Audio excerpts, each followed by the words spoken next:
Apa dia kelanjutannya? Bermula segala hamba Allah yang maksus itu terbagi dua bagi. Pertama orang yang muqarrabun, dan kedua segala orang yang abror. Dilanjutkan dari kalam Syekh Ibn Athaillah Al-Iskandari bahwasannya seorang hamba mempunyai dua bagi. Satu disebut dengan muqarrabun.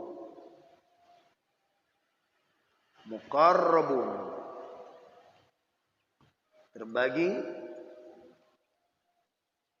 dua. Yang kedua disebut abrarun.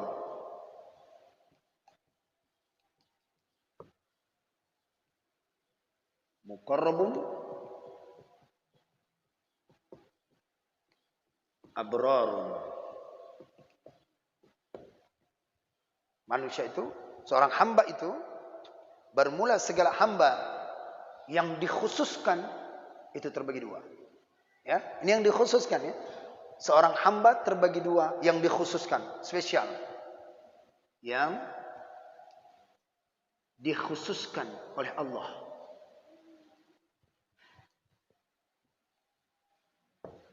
Nih, maksus.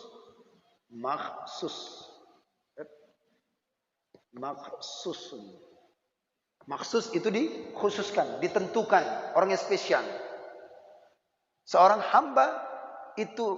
hamba itu terbagi dua yang dikhususkan oleh Allah. Siapa dia? Pertama muqarrabun. Yang kedua abrarun. Siapa tingkat-tingkat ini? Adakah kita bagian ini?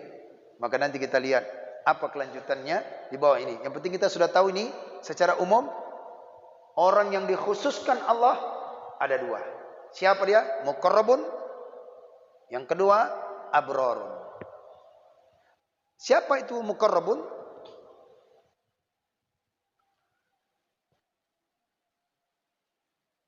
Maka segala orang yang muqarrabun itu, mereka itulah yang telah diambil mereka itu daripada bagian nafsu mereka itu.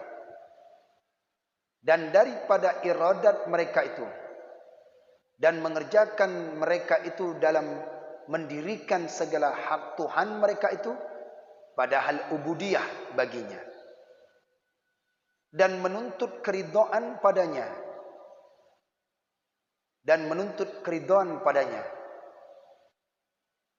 Maka sekalian mereka itulah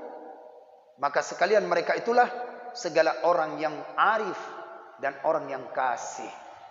Jelas ini orang muqarrabun? Kata musannif, orang muqarrabun ini, orang yang dikhususkan oleh Allah ini, siapa dia? Orang yang sudah dihilangkan nafsunya cinta dunia. Dihilangkan nafsu dunia. Dia hanya memikirkan ridha Allah saja.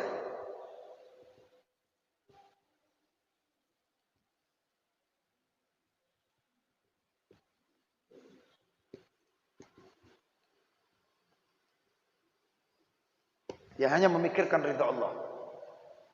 Enggak ada sempat lagi memikirkan dunianya, enggak ada. Dia cuma ridha Allah. Dia memikirkan bagaimana dia itu sampai ke Allah. Ini orang muqarrabun ini, orang yang dikhususkan ini. Jadi tak mesti ini orang alim, orang saleh, tidak. Dia memikirkan hanya Allah saja. Tertuju di hatinya Allah saja. Semua apa saja yang dia gerakkan itu Allah saja. Ini orang yang muqarrabun. Spesial ini. Yang pertama, dihilangkan nafsu dunia. Nih, hilangkan nafsu dunia, dia hanya memfikirkan ridha Allah dalam ibadahnya. Ubudiyah. Ubudiyah. Beribadah. Gerakan daripada langkah sampai nafasnya sekalipun Allah. Memberikan karena Allah. Dapat sesuatu karena Allah. Dipuji karena Allah. Dicaci karena Allah. Semua apapun ibadahnya karena Allah. Enggak sempat lagi cari dunia. Terlintas saja pun tidak ada lagi. Nah, ini muqarrabun, ini tingkat tinggi. Nah, kemudian siapa lagi orang yang dikhususkan? Yaitu abrarun. Siapa abrarun?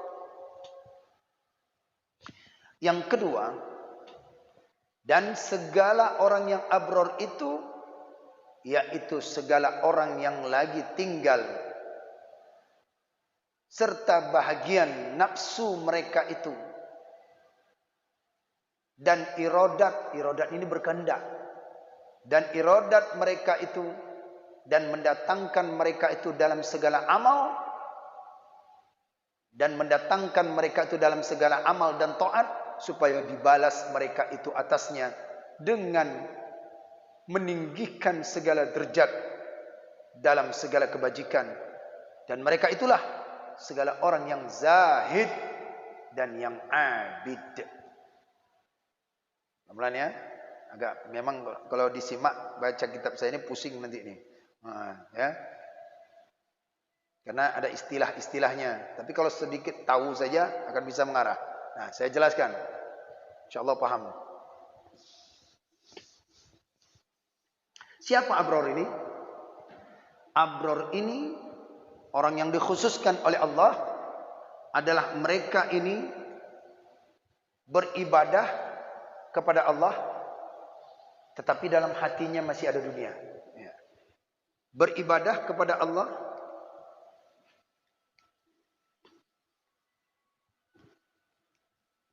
hatinya masih ada nyangkut dunia.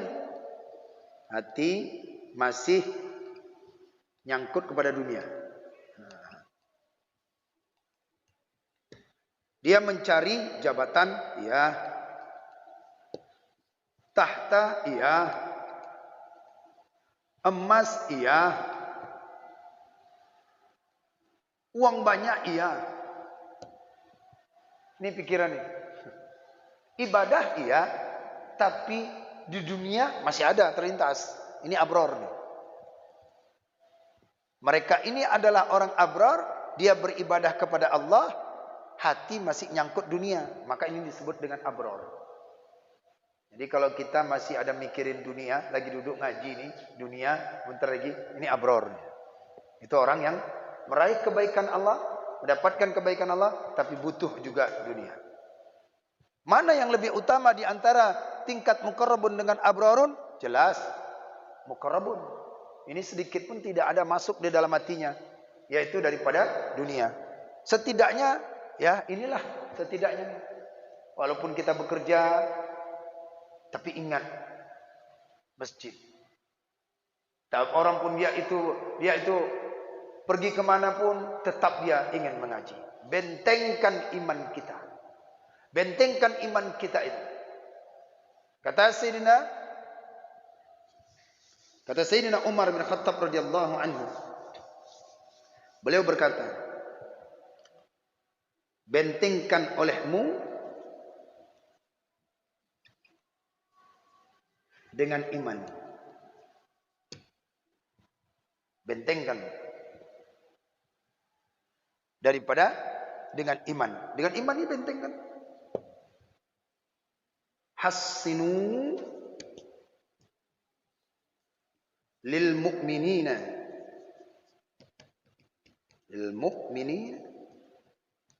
thalathun.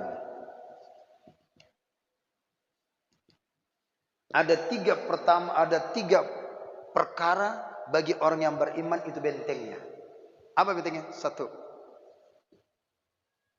benteng orang yang beriman, apa dia? Fil masjid.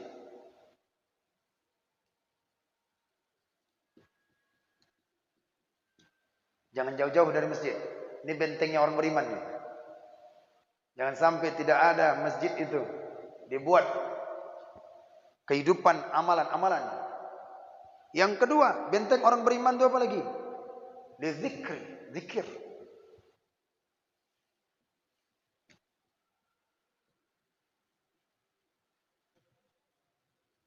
Yang ketiga, lil ibadah.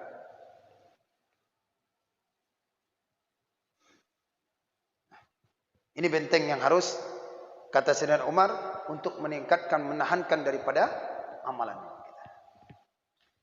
Nah, ini dia. Bila seorang yang mana dia telah menjagakan daripada imannya, bila seorang yang telah dia menjagakan daripada imannya itu, menjaga daripada imannya, maka dia akan terbentengkanlah daripada perkara ini. Si abrorun, bila dia sudah beribadah kepada Allah, tapi masih ada nyangkut dunia, masih bisa diimbanginya, maka dia itu digelar dia adalah abid, orang yang ahli ibadah, atau zahid, ahli ibadah, atau dia itu zuhud. Bila dia mampu ini, ya, dunia juga, akhirat juga, ya, dunia juga, akhirat juga, maka yaitu daripada ibadah ini yang dia lakukan, maka digelar dia itu abid, orang ahli ibadah. Maka oleh kerana itulah, jika seorang ini dia menjaga dengan imannya, maka dapat daripada terpelihara daripada godaan syaitan. Bentengkan itu. Bentengkan daripada yang 3 perkara ini, yaitu al-husunu, dari syaitan. Al-husunu, benteng bagi orang yang beriman itu daripada syaitan, misalnya minasyaitan.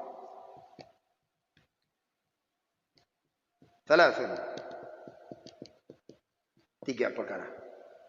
Ada 3 perkara benteng orang yang beriman: masjid, zikir, ibadah. Jangan jauh dari masjid, jangan jauh daripada itu ibadah. Zikir, jangan. Ngaji ini termasuk zikir. Lebih lagi ngaji di masjid. Ini benteng kita supaya iman kita itu kuat. Baik, itu sudah jam 3, jam 6. Termasuk daripada ibadah, lidzikri, ibadah. Ibadah ini banyak. Apa saja? Salat, termasuk qiraatul Quran juga. Nih. Berada di masjid, melakukan amalan.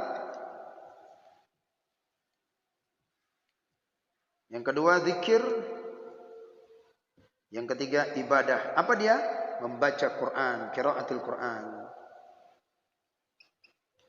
Bentengkan itu imannya. Jelas ya? Bentengkan diri kita supaya tidak tergoda oleh syaitan. Kemudian iman seseorang itu tidak goyah.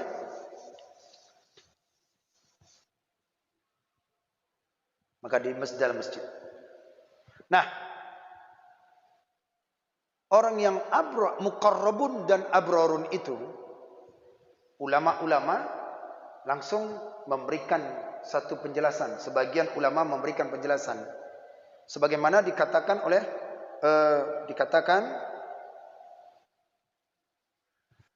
tentang muqarrabun dan abrarun itu oleh Kiai Haji Abdul Jalil. Beliau ini adalah seorang ulama karismatik.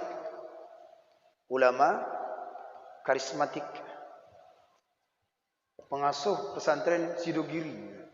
Beliau ada mengarangkan nama kitabnya. Beliau karangkan kitab beliau.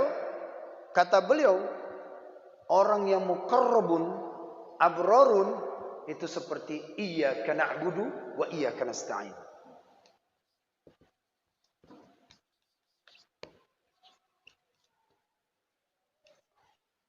Iyyaka na'budu wa iyyaka nasta'in. Iyyaka na'budu wa iyyaka nasta'in. Apa maksudnya ini? Apa maksudnya kata beliau ni? Mentafsirkan beliau sarahkan penjelasan daripada muqarrabun abrarun ini. Sampai disandingkan dengan ayat Al-Fatihah, iyyaka na'budu wa iyyaka nasta'in. Ini pengasuh Sidogiri. Siapa itu? Iyyaka na'budu. itu adalah orang yang abror.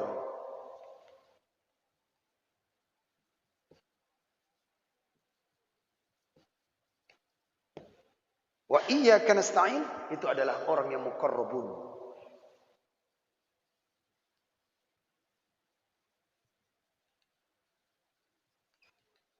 Dia beribadah tapi masih ada nyangkut dunia. Tapi kalau nasta'in ini, iyyaka nasta'in, ini adalah semata-mata semuanya dia minta tolong kepada Allah. Apapun dia minta tolong kepada Allah. Nah, beliau menjelaskan ini muqarrabun beginilah. Makanya kalau dapat na'budu nasta'in harus. Ini kadang-kadang tidak na'budu enggak, nasta'in ya. Ya Allah berikanlah luaskanlah rezekiku ya Allah supaya aku dapat ya. Na'budumu mana? Salatnya mana? Ibadahnya mana? Jangan meminta lebih tapi na'budu tidak ada. Tapi yang nasta'in tentu dia na'budu. Maka beliau mentafsirkan muqarrabun dan abrarun adalah orang yang na'budu, orang yang abrar. Nasta'in, iyyaka nasta'in adalah orang-orang yang muqarrabun, orang yang dekat kepada Allah dan tidak ada sempat memikirkan daripada dunia. Baik ya. Sikit lagi. Dan tiap-tiap seorang daripada mereka itu dikaruniai dalam makamnya yang dikendaki daripada mereka itu akan mendirikan pada segala hak makam mereka itu atas bersalah-salahan. Maka apabila engkau lihat seorang hamba telah mendirikan Allah akan dia dalam segala amal kebajikan dan taat yang zahir dan mengekalkan segala aurat yang berturut-turut dan ditolongi dalam demikian itu dengan tolongnya dan mudah-mudahan maka demikian itu daripada ikhtiar Allah Ta'ala baginya. Maka jangan engkau hinakan demikian itu karena tiada engkau lihat atasnya alamat segala orang arif. Tanda orang-orang yang arif itu tidak ada bagi dia. Lihat istiqomahnya. Daripada meninggalkan ikhtiarnya dan lepas daripada segala nafsunya. Dan segala auratnya, iradatnya. Dan tiada kebajikan segala orang yang kasih daripada sangat kasihnya. Pada segala keridhaan yang dikasih mereka itu. Dan beroleh kekekalan dan petunjuk antara kekasih mereka itu. Jadi kesimpulannya adalah jangan hinakan orang yang yaitu orang yang beramal soleh ya, yang tidak mendapatkan kemuliaan. Bahkan orang yang maksiat saja itu jangan kita remehkan. Orang yang maksiat saja itu jangan remehkan. Apalagi orang yang beriman yang taat. Orang yang berbuat maksiat saja itu tidak boleh kita remehkan, apalagi orang yang beriman yang taat kepada Allah. Itu tak boleh diremehkan. Dan jikalau tiada dari keluar ilahi atasnya, niscaya tidak berdiri ia atas amalan dan wiridnya itu. Kalaulah seseorang itu tidak karena Allah berikan dia anugerah untuk beramal. Baca bapak ini duduk di sini majelis solat subuh. Kalau karena tidak Allah gerakkan, tidak akan mungkin dia bisa beramal. Nah itu kata. Karena karunia Allah lah bisa datang dia kemari. Tidak akan mungkin. Itu yang kamu lihat. Tiada keluar ia daripada daerah tulangnya. Dan hittah peliharanya. Dan ketahui olehmu bahwasanya wilayah itu diperkira dua perkara. Pertama wilayah umum. Dan kedua wilayah khusus. Maka yang pertama itu bagi segala orang yang mujahadah, yang sungguh-sungguh dan khidmat. Dan yang kedua itu maka segala orang yang mahabbah dan musinnah. Dan kepada inilah isyarat mu'alif dengan katanya.